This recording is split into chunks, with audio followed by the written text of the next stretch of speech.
Mesdames, Messieurs, bonjour et bienvenue à ce tout nouveau numéro de Cercle Juridique. Les violences domestiques, vous entendez certainement parler de cela, deviennent de plus en plus très fréquentes en République démocratique du Congo. Et bien que ces violences touchent non seulement les hommes, mais ça touche particulièrement aussi les femmes et même les enfants. Et on se rend compte de plus en plus que ce sont plus les femmes et les enfants qui en sont le plus victimes. Et c'est un rapport d'une ONG de la place, un rapport de l'étude d'une ONG de la place menée. Le rapport nous présente 7 sur 10 femmes qui sont le plus victimes de cela, on souffre énormément. Les violences domestiques. D'aucuns se posent la question, c'est quoi ces violences domestiques, en quoi ça retourne ces violences domestiques. Et on a l'impression comme si ça apparente un tout petit peu à nos us et coutumes, hein, que nous vivons habituellement, à nos coutumes africaines. Et pourtant, ces violences domestiques créent énormément de problèmes dans la vie psychologique de ces victimes. Et pour en parler, nous avons Maître Marie Lukusa Kadima. C'est avec elle justement, une combattante qui milite justement pour le droit, non seulement de l'homme, mais également le droit de la femme. Bonjour Maître Marie Lukusa. Bonjour Madame. Et bienvenue dans Cercle Juridique. Et d'entrée des jeux, Maître, en quoi se retournent ces concepts de violence domestique? D'accord, je vais utiliser des termes plus faciles pour que notre population puisse bien comprendre. Donc en même temps, je réponds à l'émission, mais c'est aussi une forme de sensibilisation Exactement. que je suis en train de faire pour que les personnes qui sont victimes et même les auteurs de ces violences-là puissent avoir les connaissances claires sur cette matière et puis qu'ils éprouvent la volonté de mettre fin à cela. Donc les violences domestiques, c'est une forme de violence basée sur les genres. Mais elle se caractérise par la réunion de certains éléments. Notamment, il y a le lieu de la commission de l'infraction. C'est-à-dire, il faudrait que les lieux où se commet cette violence-là se trouvent être dans la famille, la maison. Déjà, lorsqu'on a violence domestique, on a deux variables. Il y a le mot violence et puis il y a domestique. La violence traduit directement à la force, à l'usage de la force. La force peut être physique, peut être psychique, et peut être aussi même sexuelle et autres. Et puis domestique nous ramène directement à la maison, au lien des familles. Donc lorsqu'il y a violence domestique, il y a réunion de certains éléments qui font en sorte que nous puissions parler de violence domestique et qui les distinguent des autres formes de violence qui existent. Donc lorsqu'il faut parler de violence domestique, il faudrait qu'il y ait le lieu de la commission de l'infraction qui est la maison ou la famille. Deuxièmement, il faudrait qu'il y ait les liens de consanguinité qui lient l'auteur à son bourreau ou à sa victime plutôt. Donc il faudrait que si moi je suis la victime, toi qui es l'auteur, donc nous devons avoir un lien de consanguinité qui nous lie. Troisième élément, il faudrait qu'il y ait un lien d'intimité. Cela nous renvoie directement aux violences conjugales. C'est-à-dire j'ai l'intimité, j'ai des moments, en fait, je suis en intimité avec mon partenaire. Donc, il faudrait qu'il y ait, comme je l'ai dit, 3 éléments. Les lieux de la commission de l'infraction, les liens de consanguinité qui lient l'auteur à sa victime, et puis les liens d'intimité qui lient l'auteur également à sa victime. Donc, pour ne pas dire seulement se concentrer aux violences conjugales, mais les violences domestiques prennent l'ensemble de toutes les personnes qui vivent dans un même toit, ayant un même lien de consanguinité, et ayant aussi les liens d'intimité, c'est-à-dire ça touche directement à la relation homme-femme, mari-épouse, parents-enfants, enfants entre eux également. Voilà. Poursuivant cette émission, Maître Marie Lukusa, nous aimons quand même savoir quelles sont les formes, de manière concrète, les formes de ces violences domestiques. Les violences domestiques à plusieurs formes, mais les formes les plus répandues sont la violence physique. La violence physique, ça se manifeste par des coups et blessures, volontaire ou involontaire. Il y a la violence verbale qui se traduit par les insultes, les injures. Il y a la violence psychologique qui se traduit par les insultes aussi, mais aussi des regards dégradants. La personne qui te sous-estime, par exemple, ce sont des formes de violence psychologique. Il y a également les violences sexuelles. Il y a les violences sexuelles comme forme de violence domestique. Parce que nous avons eu à répertorier des cas où, dans une famille, c'est un père qui prend ses propres enfants comme femme, comme épouse. Vous comprenez? C'est une forme de violence. Nous avons aussi constaté des enfants entre eux. Donc, même l'inceste fait partie des violences domestiques. Voilà pourquoi on catégorise les violences domestiques en plusieurs formes, notamment les violences physiques, les violences verbales, les violences psychologiques, les violences sexuelles et les cyberviolences. Pourquoi cyberviolence? Nous avons eu à enregistrer des cas où vous êtes en intimité avec votre partenaire, mais puisqu'il y a eu des moments où vous ne vous attendez plus, les partenaires prennent les éléments où il vous a filmé, ils publient ça dans les réseaux sociaux, dans l'objectif de vous nuire, de vous diminuer. Donc c'est aussi une autre forme de violence domestique. Maître, bon, c'est vrai que c'est une forme de violence sexuelle, mais c'était peut-être des images quand on était en bon terme ou par mégarde. Et c'est quelqu'un d'autre qui peut publier ces images-là. Non. Lorsqu'on parle de cyberviolence, on voit d'abord la volonté qu'a la personne de publier des images qui diminuent son partenaire ou bien sa partenaire. Parce que quand vous étiez à l'aise, vous étiez bien là. En bon terme. Cette erreur-là n'est pas arrivée. Donc, ce genre de violence est devenu un peu monnaie courante dans notre société, surtout avec l'avènement à l'ère du numérique. Ici, c'est vraiment fréquent. C'est-à-dire, quand je tiens vraiment à te nuire, je vais justement chercher seulement les moments passés ensemble, des vidéos, des photos que nous avons prises à l'époque. Je publie. Pourquoi? Parce que je cherche à te nuire, à te faire mal. Voilà. Maître, vous avez tout à l'heure là fait allusion aux violences sexuelles. Exactement. Vous avez également mentionné quelque part les violences conjugales. Exactement. Alors, j'aimerais quand même que vous me fassiez une distinction claire et nette des violences domestiques d'un côté, des violences conjugales et puis de l'autre les violences sexuelles. Puisque finalement on se dit, on a l'impression comme si, même si les violences sexuelles sont réprimandées, mais bon, on se dit, est-ce les violences domestiques? Ne sont-elles pas les violences sexuelles? En fait, ce sont deux questions que moi je me pose. D'accord, merci beaucoup. Les violences domestiques, c'est comme je peux dire, c'est un grand ensemble. En son sein, il y a les violences conjugales. En son sein, il y a les violences sexuelles qui font partie des différentes formes de violence. Par exemple, la violence sexuelle, c'est une forme de violence domestique. Vous comprenez?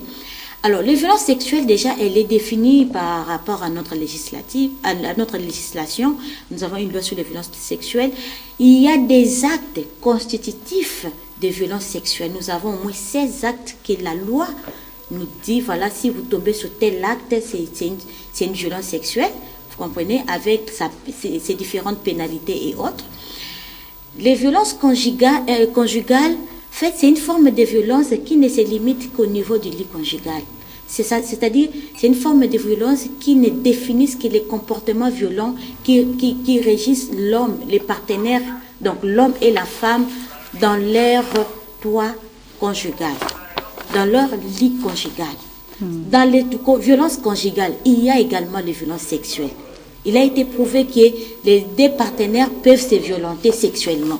C'est-à-dire, lorsque déjà dans les violences sexuelles, lorsqu'il n'y a pas un consentement directement, il y a les violences sexuelles. C'est-à-dire que lorsque monsieur ou madame, je dis que je suis fatiguée, je n'arrive pas, voilà, il insiste, il me prend sans que je ne consente, ça tombe directement dans les violences sexuelles. C'est-à-dire, il y a des liens de ressemblance dans toutes ces formes de violence, mais qui se trouvent dans le grand ensemble des violences domestiques.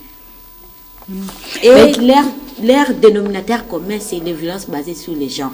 Donc, toutes ces violences-là sont des violences basées sur les genres, mais ils sont différentes par rapport à leur façon des commissions. Ça se différencie par rapport au lieu de commission de ces violences et ça se différencie par rapport aux différents liens qui les lient qui lient les auteurs à certaines victimes ou témoins et autres choses. Voilà. Mais je me demande si tous ces liens-là, tels ne sont pas réprimandés par le législateur congolais. Qu'est-ce que prévoit le législateur congolais, justement, puisqu'il y a quand même une loi qui consacre, qui réprimande les violences sexuelles. Mais nulle part dans la... Bon, enfin, je ne sais pas, puisque vous êtes juriste, c'est à vous de nous le dire, y a-t-il pas une loi qui limite, qui réprimande ces actes de violence domestique? Bon, je vais vraiment être claire comme Télo.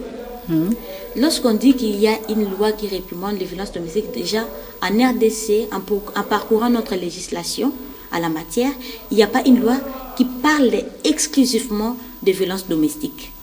Il n'y a pas. Ce qui est sûr, certains faits des violences domestiques peuvent se retrouver dans certaines lois de notre pays, notamment dans le Code de la famille, par exemple, lorsque le Code de la famille qui dit que, par exemple, les attributions, qui donne les attributions aux époux, et que si l'un des époux ne respecte pas les dites attributions, c'est-à-dire directement, il doit tomber dans le coup de violences domestiques. Mais ce n'est pas dit explicitement comme ça. Oui. Non. Vous comprenez? Il y a par exemple la loi pénale, notre loi pénale, qui est en train de... qui réprimande les coups et blessures, qu'ils soient volontaires ou involontaires. Voilà, volontaires ou involontaires. Mais ça ne précise pas que, puisque c'est dans tel contexte, cela tombe dans les coups de violence domestique. C'est ça la grande difficulté qu'ont des juges lorsqu'ils sont devant les affaires qui traitent les violences domestiques. Beaucoup de cas sont classés sans suite. Beaucoup d'affaires sont déclassées pour fait bénin, c'est-à-dire il n'y a pas assez d'éléments pour réprimander, pour continuer la poursuite, alors que réellement il y a quelqu'un qui souffre, non seulement physiquement, mais il peut souffrir aussi psychologiquement et voire même moralement. Alors, vous, en tant qu'actrice sur le terrain, vous avez, je précise que vous avez une ONG qui milite justement pour le droit de la femme. Et dans votre mission, vous avez également le temps de mener des enquêtes sur le terrain pour découvrir ce qui se passe réellement dans les différents foyers. Vous avez eu à rencontrer des femmes victimes. Pouvez-vous nous affirmer aujourd'hui que les victimes, d'abord, quelle est la position que prennent les victimes par rapport à leur bourreau? Très bien, merci beaucoup, madame. Nous sommes des terrains, en tout cas, moi, je suis des terrains. J'ai y rencontré plusieurs victimes, j'ai y rencontré des témoins, j'ai y rencontré également des auteurs. D'abord, la grande difficulté que nous avons, c'était la difficulté qu'a les victimes de dénoncer, de dire que voilà, ce que je vis chez moi, c'est mon mari qui le fait, ou c'est mon enfant qui le fait, ou je suis dans une situation qui dépasse mon entendement. Là, la plupart des cas, les victimes ont l'habitude d'aller se confier auprès des leaders religieux, des prêtres, vu qu'ils ont les secrets des confessions. Ils ne peuvent pas divulguer certains secrets. Mais à leur niveau aussi, ils ne donnent pas aussi la réponse au problème. Vous comprenez? L'objectif, lorsqu'on part chez les victimes, ce n'est pas qu'on veut les accompagner pour briser les foyers. Non. On veut que les foyers redeviennent les havres de paix comme c'était au début, au commencement de la vie. Vous comprenez? Mais La femme, lorsque vous la rencontrez, par exemple, et je donne toujours les exemples de femmes, puisque ce sont elles qui sont les plus exposées, ce sont elles plutôt qui sont les plus exposées, elles et les enfants. Donc, lorsque vous rencontrez une femme et vous dites, voilà, j'ai fait ça, je subis ça, au début, c'était difficile. Nous, puisque nous, on a eu à mener on a commencé à exécuter ces projets depuis l'année passée, nous avons mené des sensibilisations. Ce n'est qu'après certaines sensibilisations et des porte-à-porte que nous avons fait que certaines victimes ont commencé à dénoncer. Des fois, ce ne sont pas des victimes directes qui vous appellent, mais ce sont des témoins. Des témoins. Ceux-là qui ont vécu les faits. Exactement. Les témoins, ils peuvent être de la même maison, ils peuvent être des témoins du quartier, des voisins, ils peuvent être des témoins de la famille. Parce qu'il y a des moments où nous appelons, c'est quelqu'un de la famille qui appelle, non, je vous appelle parce qu'il y a ma soeur que vous voyez là. Elle va mourir. Elle va mourir.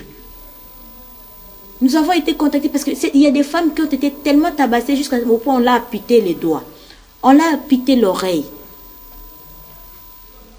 Donc ce n'est pas elle qui a témoigné, mais c'est un témoin de la famille qui a pris cet engagement de venir témoigner. C'est-à-dire, il y a eu un travail de sensibilisation qui a été fait, qui nous a permis, même aujourd'hui, d'avoir une statistique sur les violences domestiques, puisqu'on a travaillé que dans la ville de Kinshasa, surtout dans la ville de Kinshasa. Vous comprenez? Donc, au début, c'était difficile. Si vous parcourez les recherches, vous allez trouver qu'il n'y a pas de statistiques sur les violences domestiques dans notre pays. Nous avons fait pour pousser maintenant les autorités à dire, voilà, puisque avant on disait que ça n'existait pas, alors que ça existait. Les violences domestiques existent depuis très longtemps. Mais ça n'était pas défini comme tel. Il n'y avait pas un contenu à donner aux violences domestiques dans le contexte congolais.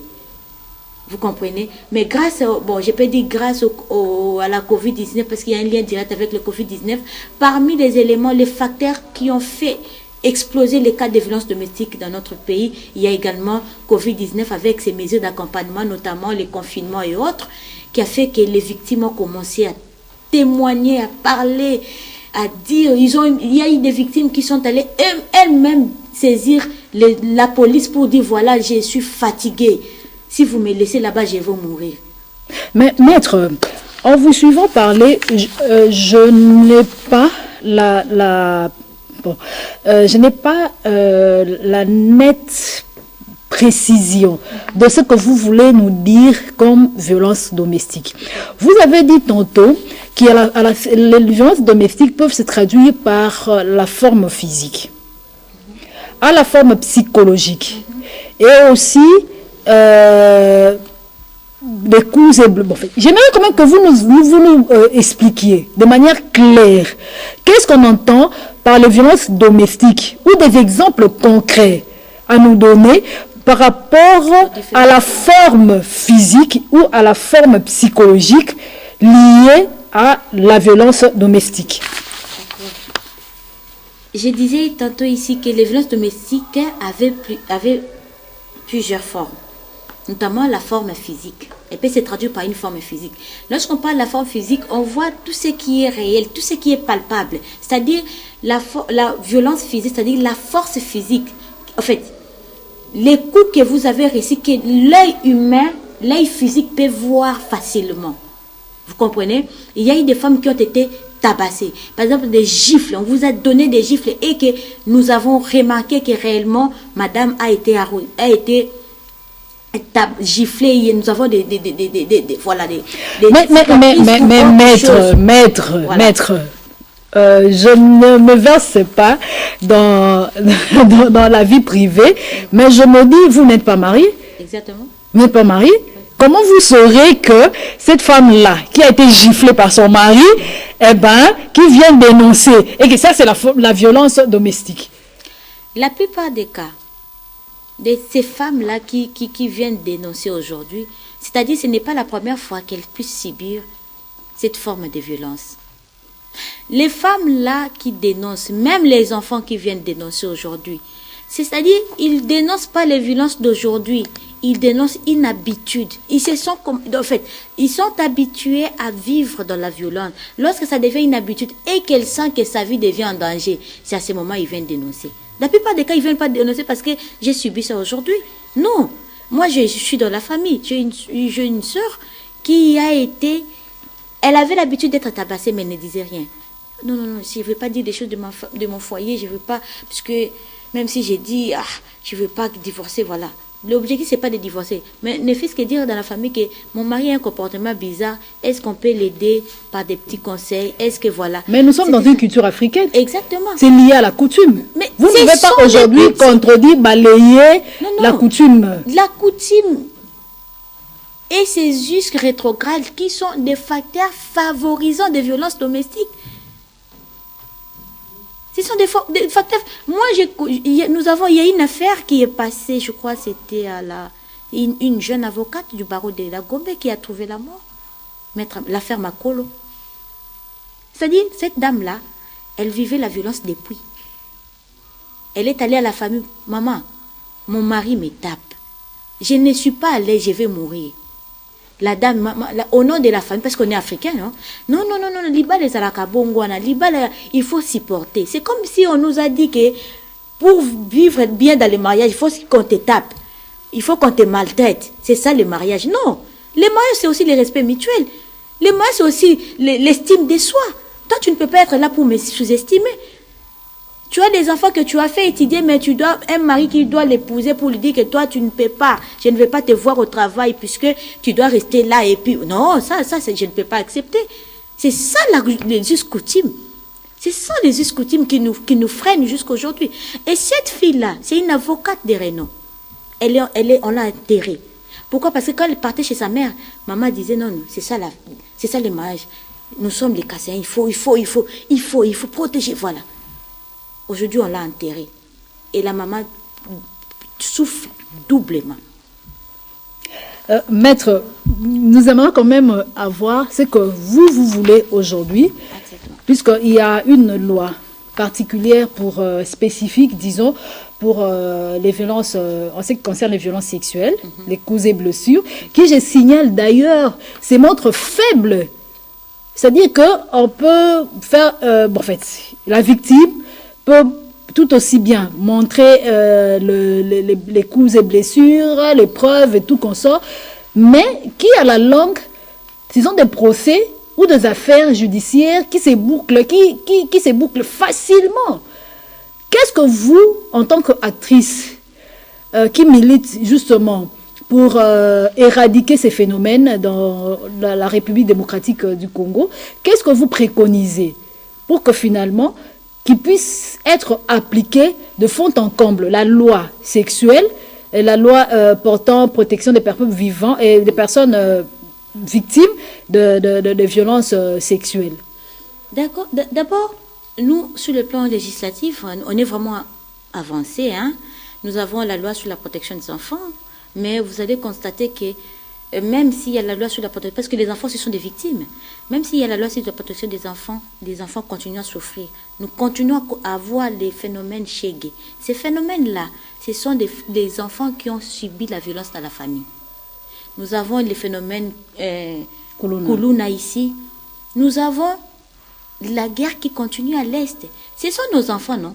Ils ont vécu la violence dans nos familles. C'est-à-dire, ils ont vécu ça et puisque la famille, c'est la famille qui nous donne la société que nous avons. C'est-à-dire, nous avons une société violente. Pourquoi? Parce que la famille a été violente. Quelque part, la famille a failli à sa mission. C'est-à-dire, nous devons travailler là-dessus. Bien sûr que nous avons une avancée très, très remarquable en termes de loi. La loi sur les violences sexuelles est là. Nous avons la loi sur la protection des enfants. Nous avons le code de la famille qui a été révisé. Nous avons la loi pénale et autres. Mais ils sont limités. Il y a des barrières de procédure. Il y a des barrières par rapport à la protection des témoins, à la protection des victimes. Puisque nous avons réussi même des victimes. Ils acceptent aujourd'hui d'être accompagnés en justice. Mais ils arrivent à un certain moment, ils se rétractent. Pourquoi? Il y a une pression de la famille, la belle famille qui appelle. Et voilà. C'est comme ça. Que ça soit l'homme qui soit victime ou la femme qui soit victime, les responsabilités sont partagées. C'est-à-dire nous devons avoir une loi spécifique. Pourquoi cette loi spécifique? Parce qu'elle va détailler tout ce qu'il faut avoir, il faut faire quant à la procédure, quant à la saisine des juges, de magistrats et autres par rapport aux violences domestiques, ça va simplifier les choses. Parce que ça embrouille un peu les magistrats. Déjà, dans leur mission première, ils ont aussi la mission de protéger la famille, de protéger la population. C'est-à-dire, comme ça, on l'amène une affaire, il sent qu'il doit les séparer. D'une part, on regarde la femme, là, elle ne travaille pas, donc prendre le mari parce qu'elle a tapé, elle a fait ceci, le ramener en prison, et la suite du foyer sera comment le juge, le magistrat se sent obligé en tant que père. On laisse tomber cette affaire et que la famille retrouve la paix. Mais malgré cela, on n'a pas résolu le problème sur le plan psychique, et la plupart des cas, toutes ces victimes-là finissent par mourir plus tard. Est-ce qu'on a résolu le problème? Non. Chères autorités, donnez-nous une loi qui va nous faciliter certaines choses, que ce soit la protection des victimes, que ce soit la protection des témoins, et voire même les auteurs. Parce que les auteurs d'aujourd'hui, ils ont été victimes, la plupart sont des victimes d'hier. Mais c'est la récidive là, peut-être qu'on doit commencer à réprimander dans la nouvelle loi sur les violences domestiques. Mais il y a possibilité de récupérer les auteurs qui ont été peut-être mal enseignés, leur donner des pratiques, des bonnes pratiques non violentes. C'est ça qu'on appelle la masculinité positive. Leur enseigner des pratiques, des notions non violentes de façon qu'ils éradiquent la violence dans leur psychique. C'est possible. C'est possible.